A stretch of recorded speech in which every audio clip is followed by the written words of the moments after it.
messieurs, bonjour. Bienvenue dans le 15 heures de la RTD. Voici les titres de ce journal. Et après de nombreuses semaines de préparatifs, la 24e édition du concours régional de mémorisation du Saint-Coran, le prix du chef de l'État a débuté officiellement ce matin. Dans l'actualité internationale, les frappes militaires israéliennes ont tué hier des dizaines de Palestiniens dans la bande de Gaza, selon les autorités sanitaires, alors que l'Égypte tente de négocier une trêve. Nous sommes le lundi 1er avril 2024. Bonjour et merci de nous accueillir chez vous.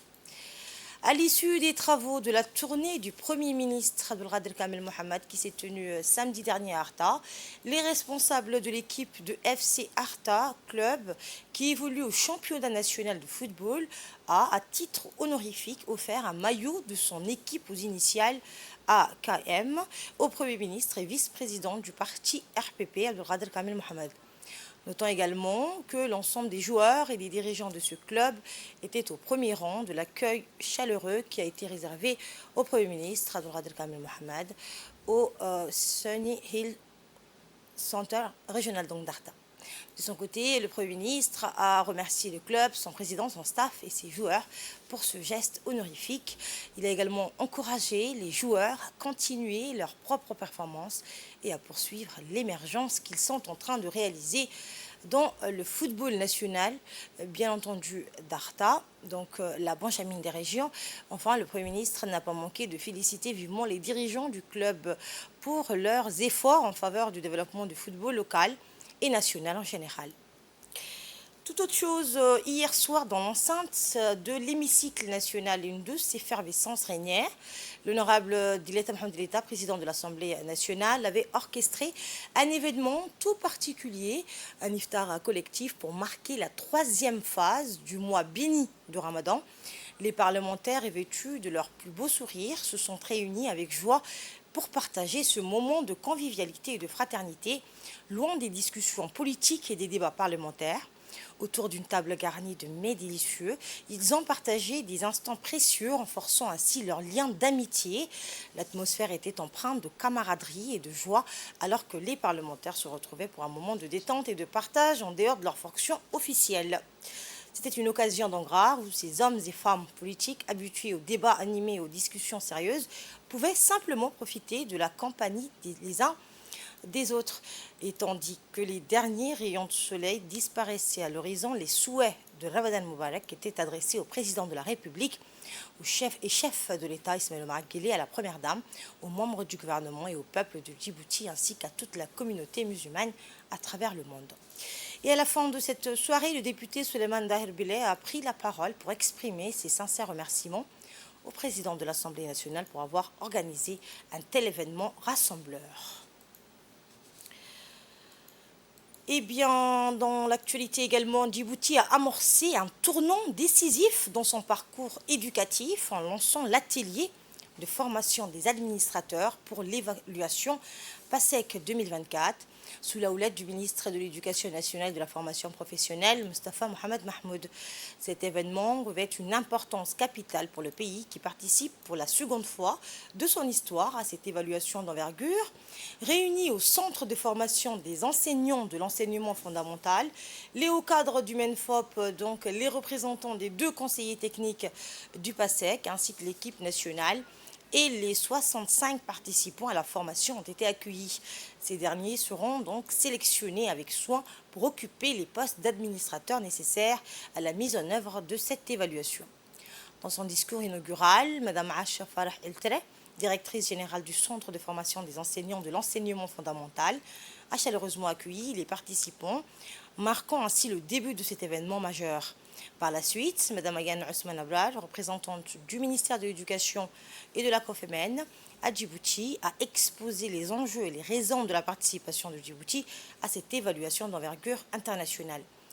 Le ministre de l'Éducation nationale a, quant à lui, salué l'équipe nationale dirigée par Mohamed Bileh Bareh, responsable national du PASEC, pour son engagement et sa rigueur reconnue par un cabinet international spécialisé.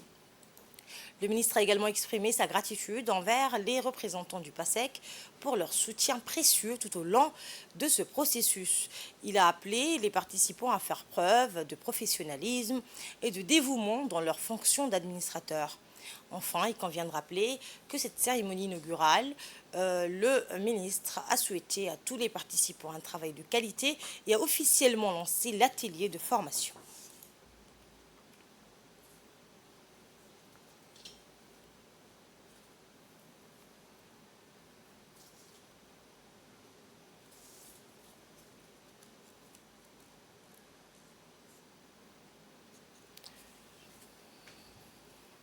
Prenons la parole, le ministre de l'Éducation nationale, Moustapha Mohamed, a mis en lumière les avancées remarquables du système éducatif djiboutien, soulignant ainsi l'expertise croissante dans le domaine de l'évaluation. Nous l'écoutons.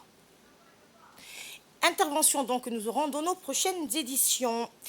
Et nous avons donc comme invité sur ce plateau Monsieur Mohamed Sadir. Vous êtes pédagogue de l'équipe nationale du PASEC qui vient nous éclaircir sur les tenants et aboutissants de cet atelier. Bonjour. Bonjour. Et merci d'avoir accepté notre invitation. Merci à vous. Mais avant tout, de façon brève et concise, qu'est-ce que le PASEC?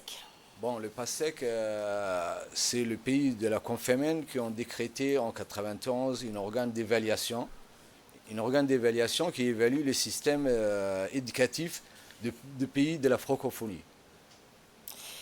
Et Voilà. quel est donc l'objectif principal de Alors ce l'objectif, programme en dehors de son caractère de comparabilité entre le système éducatif d'une vingtaine de pays, mais il y a lieu de souligner dans la quête de souci d'atteindre une qualité, il faudrait toujours avoir un regard externe.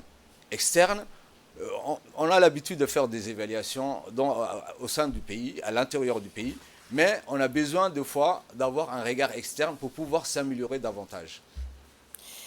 Merci monsieur pour ces éclaircissements, monsieur Mohamed Sadir. Oui. On le rappelle, vous êtes pédagogue donc, de l'équipe nationale du PASEC. Cet événement donc, marque un pas significatif dans l'engagement de Djibouti pour une éducation de qualité conforme aux normes internationales. Voilà. Merci encore d'avoir accepté notre invitation. Dans le reste de l'actualité, après de nombreuses semaines de préparatifs, la 24e édition du concours régional de mémorisation du Saint-Coran, le prix du fief de l'État a débuté officiellement ce matin. La cérémonie de lancement de ce concours coranique a eu lieu au Palais du Peuple, présidée par le ministre des Affaires musulmanes et des Biens Warf, Mohamed Hassan Baleh, en présence des membres du gouvernement, ainsi que des prédicateurs et des ulémas, outre le directeur des Affaires musulmanes. Eh bien, Ismaël Hassan Rable, le président du comité de jury, Mohamed Ahmed Obsi, cette manifestation coranique regroupe des candidats originaires de la Somalie, de l'Éthiopie, du Yémen, du Kenya, d'Ouganda, de la Tanzanie, des Comores, ainsi que Djibouti, donc le pays hôte. Ce concours qui se déroule sous la supervision d'un jury composé de cheikhs et de ulama expérimentés permet la compétition entre les jeunes et les motive à exceller, à réussir et à améliorer leur niveau de mémorisation du Saint-Coran. Créé sous l'impulsion du chef de l'État en 1999, au lendemain de son élection à la magistrature suprême, le concours régional de la lecture du Saint-Coran vise un double objectif. Il s'agit de promouvoir par ce biais l'apprentissage du Saint-Coran dans les pays de la région, mais aussi d'œuvrer à la réalisation d'une plus grande contribution de l'islam en faveur de la paix et de la tolérance dans cette partie du monde.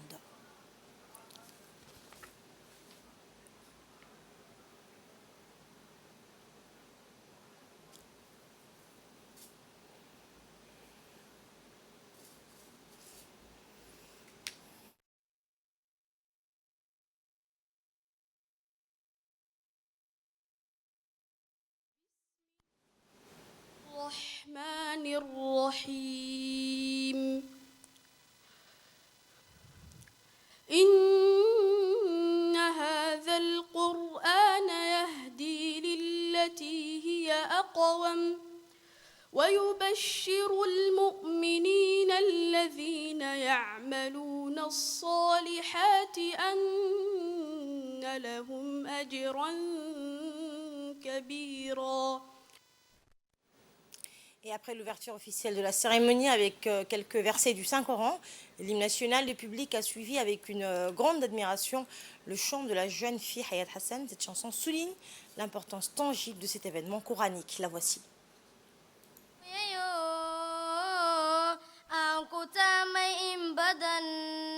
فرحة حلفة السقيني حلفة قالي وفن وحل جبوني يا جوي قالي وعن قلد به أمبا من تبعد أسوغن ما إلس بما افتن بميس قلبي قشدا هكذا لنود البندق دمشي دربان أتم هكا من هكا اللي حنتن أمبا أبركلا دتك مش صوتبا أنتم الخير الأمم ما أنت وعمالتان وتصوبين بدن قلبي قيلا يو أنكو تام إن بدن وبحيد الكيقة هيو إيقا قاسا ويدسن إيدين كاوسو جهاد وددالي مالتن هنكا ووحاد وينو لوغو صاندي ساقرا حقمي يا إنو دالكيني ما تداشا ديمورا راجديد الكيقة هيو إيقا قادم قدقا علمي قو إله نسيو إيو جهلي ما سمن هنكا ووحاد وينو لوغو صاندي ساقرا ميل سلانو هيك سنين بلنتين وعلن. Le directeur des affaires musulmanes, Ismaël Hassan Roblé, a prononcé un discours lors de cette cérémonie dans lequel il a passé en revue les efforts déployés par le ministère des Affaires musulmanes et des Biens Waqf pour réussir la 24e édition du concours régional pour la mémorisation du Saint-Coran. Il a exprimé ses remerciements et sa reconnaissance au président de la République pour avoir lancé ce concours il y a 25 ans dans le but d'encourager les jeunes à mémoriser le Saint-Coran. M. Ismaël Roblé Hassan a également remercié le ministre des Affaires musulmanes pour son soutien continu et son parrainage du concours qui a établi la position de Djibouti pour devenir un pays de fraternité et de paix et un modèle de tolérance et de modération. Prenons la parole à son tour. Le ministre des Affaires musulmanes et des Biens Waqf, Moumin Hassan Baleh, a indiqué dans son intervention: nous sommes fiers du large succès remporté par le concours régional de Djibouti pour la récitation du Saint-Coran au niveau régional et de la grande attention reçue par le prix du chef de l'État parmi les jeunes gardiens du livre d'Allah. Et nous espérons, a-t-il dit, que ce jour ajoutera une nouvelle valeur dans la réalisation de nos objectifs communs au service du Saint-Coran. L'un des objectifs que le ministère cherche à atteindre en organisant ce concours est d'encourager les jeunes à mémoriser le Saint-Coran et à s'y attacher, ce qui est un excellent travail qui contribue à diffuser l'éthique du Coran et le bon exemple et à promouvoir les valeurs de tolérance, de modération et de facilitation. La participation, a-t-il dit, de candidats de pays frères et amis est une opportunité de renforcer la coopération, la connaissance et de bénéficier des expériences ainsi qu'un moyen pour les institutions officielles de ces pays de communiquer avec le ministère pour renforcer la coopération régionale dans le domaine de la mémorisation, de la récitation et de l'amélioration du Coran. Et suite donc au discours du ministre des Affaires musulmanes, les travaux de la 24e session du concours régional de mémorisation du Saint-Coran qui regroupe cette année des candidats de 8 pays avec à leur tête la République de Djibouti, pays hôte et organisateur, ont débuté. Et sous l'égide du ministère de la Jeunesse et de la Culture, les centres de développement communautaire CDC de quartier 7 et de quartier 7 bis ont brillamment animé le mois du Ramadan. Eh bien, hier, une multitude d'activités a été proposée lors de cet événement, réunissant les jeunes des quartiers dans une ambiance vibrante de partage et de fair play. En présence des responsables des CDC et de leurs animateurs dévoués, des centaines de jeunes ont convergé vers les deux centres pour pratiquer à des tournois, pour participer à des tournois sportifs endiablés ainsi qu'à des séances spirituelles enrichissantes, du football au take-ball, en passant par les jeux de tennis de table, révisiter et d'autres activités ludiques comme les jeux d'échecs et le Monopoly. Chaque jeune a eu l'opportunité de s'épanouir socialement, culturellement et sportivement. Sur le plan spirituel et culturel, un concours stimulant sur les 99 noms d'Allah a été organisé pour les jeunes âgés de 10 à 15 ans, tandis que des danses traditionnelles folkloriques ont enflammé l'atmosphère après le repas de l'iftar. Ces initiatives ont permis à la jeunesse des quartiers avoisinants de se rassembler, de s'engager dans des activités stimulantes sur les plans physique et intellectuelle tout en favorisant l'échange culturel et spirituel. Elles ont également donc contribué à promouvoir les valeurs républicaines et citoyennes, la solidarité et la fraternité parmi les jeunes participants. Ces événements ont témoigné de l'engagement des CDC de quartier 7 et de quartier 7 bis à dynamiser le ramadan en offrant à la jeunesse des opportunités d'épanouissement et d'enrichissement tant sur le plan individuel que collectif. Dans l'actualité internationale, l'Égypte, la Jordanie et la France rejettent toute opération militaire à Rafah. Les frappes militaires israéliennes ont tué hier des dizaines de Palestiniens dans la bande de Gaza, selon les autorités sanitaires, alors que l'Égypte tente de négocier une trêve. Le ministre égyptien des Affaires étrangères et ses homologues français et jordaniens ont réaffirmé la ferme position de leur pays concernant le rejet de toute opération militaire sur la ville palestinienne de Rafah et la nécessité de parvenir à un cessez-le-feu immédiat dans la bande de Gaza. En Israël, des milliers de manifestants de nouveau dans la rue pour demander donc le départ de Netanyahou. Cette deuxième manifestation en 2 jours réclame le départ du Premier ministre israélien, accusé de compromettre la libération des derniers otages. La colère contre le Premier ministre pour sa gestion du pays après l'attaque du Hamas du 7 octobre en Israël a atteint un point extrême.